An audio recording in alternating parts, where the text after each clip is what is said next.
Hello everyone, welcome back to my channel Shweta Rajput versatile. तो guys, आज मैं पौष पुत्रदा एकादशी की कथा सुनाने जा रही हूँ। तो ऐसा कहा जाता है कि कथा सुनने वालों को और सुनाने वालों को दोनों को मोक्ष की प्राप्ति होती है, इसलिए बिना स्किप किए आप ये कथा पूरी सुनिएगा। स्टार्ट करते हैं। उदया तिथि के अनुसार एकादशी व्रत 21 जनवरी को मान्य होगा। पौष पुत्रदा एकादशी का व्रत पारण 22 जनवरी 2024 को सुबह किया जाएगा। ये दिन बहुत ही महत्वपूर्ण है क्योंकि इसी दिन श्री हरि के मनुष्य अवतार श्री राम लला की 22 जनवरी को अयोध्या राम मंदिर में प्राण प्रतिष्ठा होगी। पौष माह के शुक्ल पक्ष की एकादशी को पुत्रदा एकादशी कहा जाता है। इस तिथि पर भगवान विष्णु की विशेष पूजा की परंपरा है। जैसा कि आप जानते हैं कि इस समय पौष का पावन महीना चल रहा है। हिंदू धर्म में एकादशी का बहुत अधिक महत्व है। हर माह में 2 बार एकादशी पड़ती है, एक कृष्ण पक्ष में और एक शुक्ल पक्ष में। साल में कुल 24 एकादशी पड़ती हैं। एकादशी का पावन दिन भगवान विष्णु को समर्पित है। इस दिन विधि विधान से भगवान विष्णु की पूजा अर्चना के साथ माता लक्ष्मी की भी पूजा करें। भगवान विष्णु की कृपा से व्यक्ति की सभी मनोकामनाएं पूरी हो जाती हैं। पुराणों में एकादशी व्रत की महिमा का वर्णन करते हुए कहा गया है कि इसके प्रतापों से दुखों, त्रिविध तापों से मुक्ति और हजारों यज्ञों को करने के समान फल देता है। मान्यता है कि अपने नाम स्वरूप पुत्रदा एकादशी का व्रत रखने से भगवान विष्णु स्वयं संकटों में संतान की रक्षा करते हैं। वंश वृद्धि के लिए पुत्रदा एकादशी का व्रत बहुत महत्वपूर्ण होता है। पुत्रदा एकादशी का व्रत साल में 2 बार रखा जाता है, एक पौष माह में और दूसरा सावन महीने में। ये दोनों ही व्रत संतान प्राप्ति की कामना के लिए बहुत प्रभावशाली माने जाते हैं। भक्तों, आइए अब हम पूजा विधि और सामग्री के बारे में जानकारी प्राप्त करते हैं। साधक पौष पुत्रदा एकादशी तिथि पर ब्रह्म बेला में उठकर सबसे पहले भगवान विष्णु को प्रणाम करें। दैनिक कार्यों से निवृत्त होने के बाद गंगा जल युक्त पानी से स्नान ध्यान करें। इस समय आचमन कर व्रत संकल्प लें और पीले रंग का नवीन वस्त्र धारण करें। अब सबसे पहले भगवान सूर्यदेव को जल का अर्घ्य दें। इसके पश्चात धूप, दीप, फूल चढ़ाना, गंध, नैवेद्य अर्पित कर विधि विधान से भगवान विष्णु और माँ लक्ष्मी की पूजा करें। भगवान विष्णु को पीला रंग अति प्रिय है, अतः पीले रंग का फूल, फल और मिष्ठान अर्पित करें। पूजा के समय विष्णु चालीसा का पाठ करें। अंत में आरती कर सुख समृद्धि, पुत्र प्राप्ति और धन वृद्धि की कामना करें। दिन भर उपवास रखें। संध्या काल में आरती कर फलाहार करें। एकादशी तिथि पर जागरण करने का विधान है, अतः रात्रि में कम से कम 1 प्रहर तक विष्णु जी का ध्यान अवश्य करें। अगले दिन स्नान ध्यान कर पूजा पाठ करें। इसके पश्चात व्रत खोलें। दान दक्षिणा भी करें अपनी सामर्थ्य के अनुसार। तो भक्तों, यही रही हमारी पूजा विधि और पूजा सामग्री के बारे में जानकारी। आइए अब हम पौष पुत्रदा एकादशी की कथा सुनते हैं।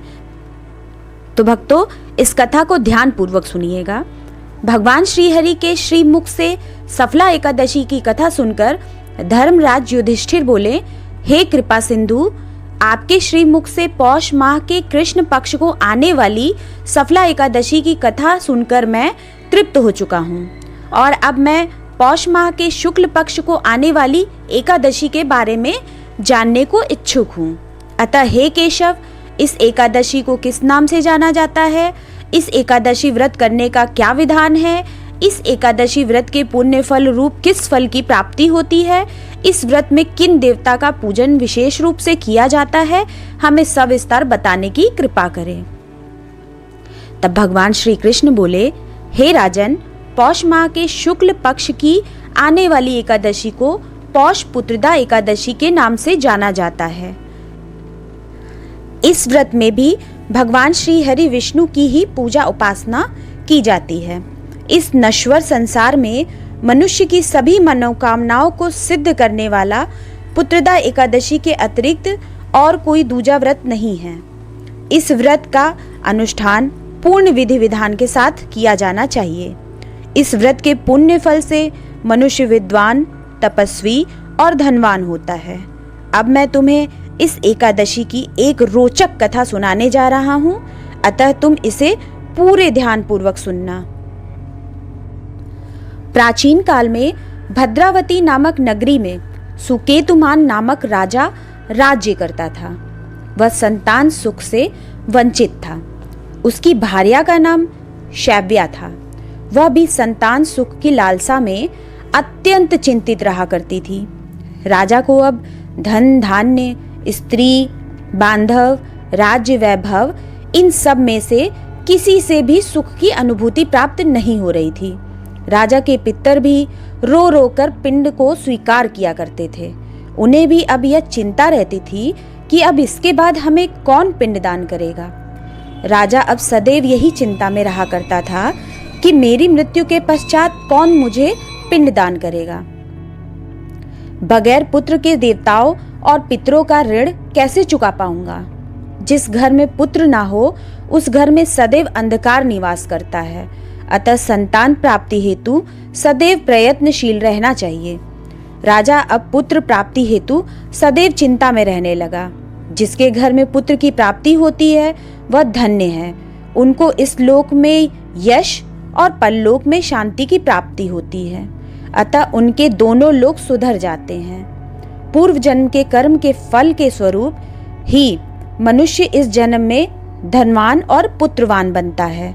निसंतान राजा ने हताश होकर एक समय अपना देह त्यागने का निर्णय ले लिया, किंतु आत्मदाह सबसे बड़ा पाप होने के कारण उन्होंने अपने निर्णय को बदल दिया।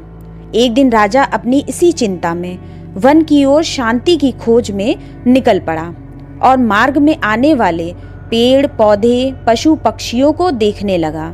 उसने देखा वन में मृग, सिंह, सुअर, सर्प, बंदर, भालू आदि सब भ्रमण कर रहे हैं। हाथी अपने शिशु और हथनी के साथ वन में विचरण कर रहा है। कहीं पर उसे गीदड़ के कर्कश स्वर सुनाई पड़ रहे थे तो कहीं पर उल्लू अपने तीक्ष्ण स्वर में कुछ कह रहे थे। राजा वन में विचरते विचरते यही सब दृश्य देखता हुआ सोच विचार में पड़ गया। देखते ही देखते आधा दिन बीत गया था। वह सोचने लगे, मैंने पुत्र प्राप्ति हेतु कई यज्ञ किए, ब्राह्मणों को स्वादिष्ट भोजन खिलाकर तृप्त किया, किंतु फिर भी उन्हें संतान सुख की प्राप्ति ना हुई। आखिर क्यों ऐसा उनके साथ हो रहा था, वो समझ नहीं पा रहे थे। वन में विचरते विचरते उन्हें प्यास लगी और अत्यंत दुख के मारे वो जल की तलाश में यहाँ वहाँ फिरने लगे। थोड़ी ही दूरी पर राजा को एक सरोवर दिखाई दिया। सरोवर के पास आने पर राजा ने देखा कि सरोवर में मगरमच्छ, सारस, हंस आदि विहार कर रहे थे और सरोवर की चारों ओर ऋषि मुनि के आश्रम विद्यमान थे। राजा जल स्रोत को देख वहां जल पीने अपने अश्व से नीचे उतरा।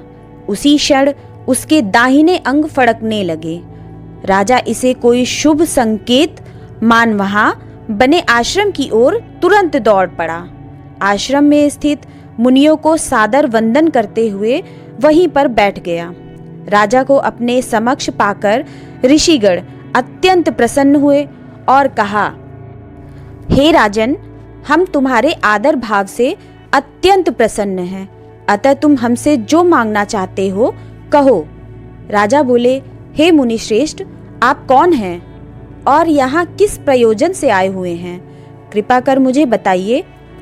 ऋषिगण बोले, हे राजन, आज संतान सुख प्रदान करने वाली पुत्रदा एकादशी का पर्व है। हम सभी ऋषिगण विश्वदेव हैं और इस पावन सरोवर में स्नान करने हेतु यहाँ आए हैं। यह सुनकर राजा अत्यंत हर्षित हो उठे और कहा, हे भूदेव, मुझे भी कोई संतान नहीं है। यदि आप मेरे सेवा भाव से प्रसन्न हैं तो मुझे एक पुत्र प्राप्ति का वरदान दें। ऋषिगण बोले, हे राजन, आज संतान सुख प्रदान करने वाली पुत्रदा एकादशी है, अतः आप अवश्य इस एकादशी का व्रत रखें। आपको निश्चित रूप से पुत्र प्राप्ति होगी। मुनि के वचनों से प्रभावित होकर राजा ने उसी दिन एकादशी का व्रत किया और अगले दिन द्वादशी तिथि को व्रत का पारण कर व्रत का समापन किया।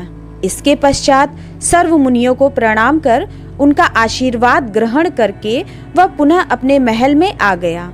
व्रत के प्रभाव से कुछ ही माह में महारानी ने गर्भ धारण किया और 9 माह की अवधि समाप्त होते ही उन्हें एक पुत्र रत्न की प्राप्ति हुई। वह पुत्र बहुत तेजस्वी और शूरवीर होने के साथ ही साथ प्रजापालक भी हुआ। श्री कृष्ण बोले, हे धर्मराज, हर मनुष्य को पुत्र प्राप्ति हेतु इस पुत्रदा एकादशी का व्रत अवश्य रखना चाहिए। जो भी मनुष्य इस व्रत के महात्म्य को पढ़ता या सुनता है उसे अंत समय में निश्चित रूप से स्वर्गलोक की प्राप्ति होती है। तो यहीं पे कथा समाप्त करती हूँ। तो बोले विष्णु भगवान की जय, माता लक्ष्मी की जय। भक्तों, मैं आशा करती हूँ कि हमारे द्वारा दी गई जानकारी पौष पुत्रदा एकादशी की कथा आप सभी को बहुत ज़्यादा पसंद आई होगी। हमारे इस वीडियो को अपने फेसबुक, व्हाट्सएप, इंस्टा पर ज़रूर शेयर करें। आप हमारे इस चैनल को अगर अभी तक सब्सक्राइब ना किए हो तो सब्सक्राइब ज़रूर करें, जिससे हमारे लेटेस्ट वीडियो की नोटिफिकेशन आपको तत्काल मिल सके। तो गाइज, यही मैं अपना वीडियो समाप्त करती हूँ। मिलते हैं नेक्स्ट वीडियो में कुछ रोचक जानकारी और कथा के साथ। तो फिर बोलिए जय श्री हरि। आप सभी का दिन मंगलमय हो।